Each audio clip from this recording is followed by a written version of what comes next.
ரொம்ப முக்கியமானது. எப்படி அந்த ரிசர்ச் ஸ்கில்ஸ் டெவலப் பண்ணுவீங்க அப்படின்னு பார்த்தீங்கன்னா, ஸ்மால் ரிவ்யூ மீட்டிங் வீக்லி நீங்க கண்டக்ட் பண்ற மூலமா you are getting a lot of data from your subordinates. ஒரு சபார்டினேட் இருந்து நீங்க நிறைய டேட்டா கலெக்ட் பண்றீங்க அப்படிங்கும்போது உங்களுக்கே தெரிய வரும். விசுவலைஸா அந்த ப்ராப்ளத்தை பார்க்க ஆரம்பிப்பீங்க.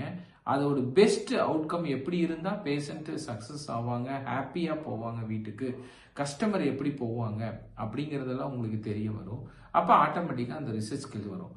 ஒவ்வொரு ஏரியாவிலையும் ப்ராசஸ் டெவலப் ஆகுறதும் ஒரு ஆப்ரேஷனல் எக்ஸலன்சியா இருக்கிறதுக்கும் காரணம் அந்த ரிசர்ச் ஸ்கில் ஆஃப் த டிபார்ட்மெண்ட்டோட ஹெச்ஓடிஸும் அந்த சூப்பர்வைசரும் அந்த ஆர்கனைசேஷனோட ரிசர்ச் ஸ்கில் நாலேஜ் தான் காரணம்.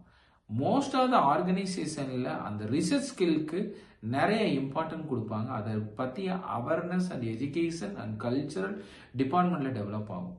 அப்போ அதாவது ஆர்கனைசேஷன்ல ஒரு ரெகுலர் ஆப்ரேஷன்ல ஒரு காம்ப்ளிகேட்டடான ஒரு ப்ராசஸ்ல நம்ம வந்து ரிசர்ச் ஸ்கில்ஸ் இருக்கக்கூடிய பர்சனை நம்ம அப்பாயின்மெண்ட் பண்றோம். ஒரு லீடருக்கு அந்த ரிசர்ச் ஸ்கில் இருக்கு அப்படிங்கும்போது கண்டிப்பா ப்ராசஸ் எக்ஸலண்ட் ஆப்ரேஷன்ல சக்சஸா இருக்குங்கிறது உங்களுக்கு தெரியும். சரி, இந்த ரிசர்ச் ஸ்கில்ஸை நம்ம எப்படி டெவலப் பண்ணலாம்னு பார்த்தீங்கன்னா, நான் சொன்ன மாதிரி மந்த்லி ரிவ்யூ மீட்டிங் நீங்கள் ரெகுலராக கொண்டு போகலாம். டேட்டா அனலைசிங்ல இம்பார்ட்டன்ட் கொடுக்கலாம்.